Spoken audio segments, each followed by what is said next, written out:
Teresita Blanco, the Artsy and I'm going to be reading you one of my short stories. You can read my collection of short stories in both Barnes & Noble and Amazon. The consequences of your actions. Wade was an orderly man. He would spend hours trying to get a pen in the right position. He did not take it well when his wife died giving birth to his only son. She was his childhood sweetheart and he never remarried. He dedicated his life to raising their son, Fang. Wade never did quite know what to make of the boy. The child would not cry, only gleefully smiled when looked upon. Fang showed signs of great intelligence and even started saying a couple of words when he was 11 months old. The fact that Fang was not like other babies had gotten Wade thinking. It was when Fang turned 4 that Wade was possessed by a singular idea. Wade thought his son had no true emotions. From then on, whenever Fang did something wrong, his father would lock him up in a basement. Such occurrences became less frequent as Fang got older and more adept at guessing his father's mood. Whenever Wade would look at his son, he would say, "It is about time you learn the consequences for your actions." This became a mantra for Fang. He would repeat it whenever he would catch a schoolfellow on some foul. Known for tattletelling, Fang completed basic school without making a single friend. Despite his son's good grades and his fame of being a good boy, Wade still continued to suspect of his son. He could not shake the feeling that Fang could easily become a serial killer or worse. His fears were realized when Fang joined the army. This career path suited Fang. He was already used to being a tool. Due to his analytical skills, Fang never saw actual combat.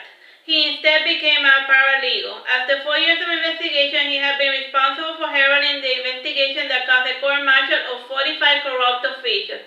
He was always present whenever they caught his target. He would always say to the fellow what his father had always told him: "It is about time you learn there are consequences for your actions."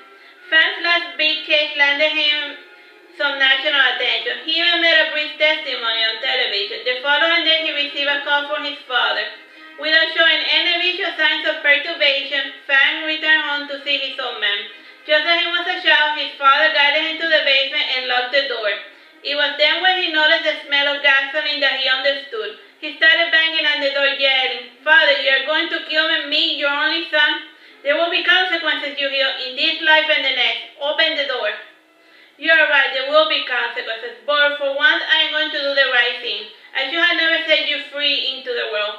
Why do you still pretend to have emotions? We both know what you are. Rest in peace, son," said Wade, walking upstairs.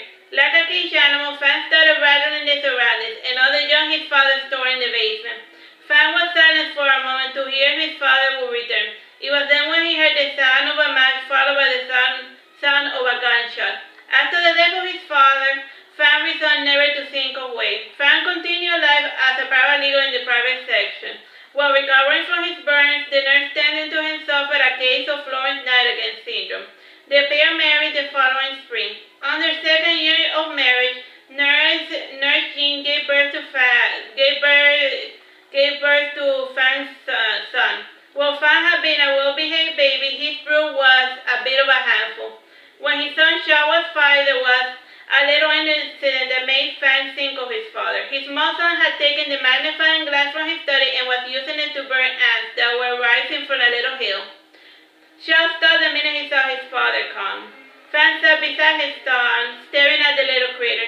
Fang detested the ants and would occasionally poison them to keep them away from his tree. Still, he was not a fan of torturing an animal to death, let alone setting them aflame. He picked up an ant with his hand. Fang said, "You know that you did wrong, don't you? Just because an animal is small doesn't make it right to cause them pain. Ants feel and hate like you do, and more importantly, they can tunnel. You have seen them from time to time in the house, haven't you? If you make an enemy of ants, they might just tunnel through your head while you're sleeping." The end.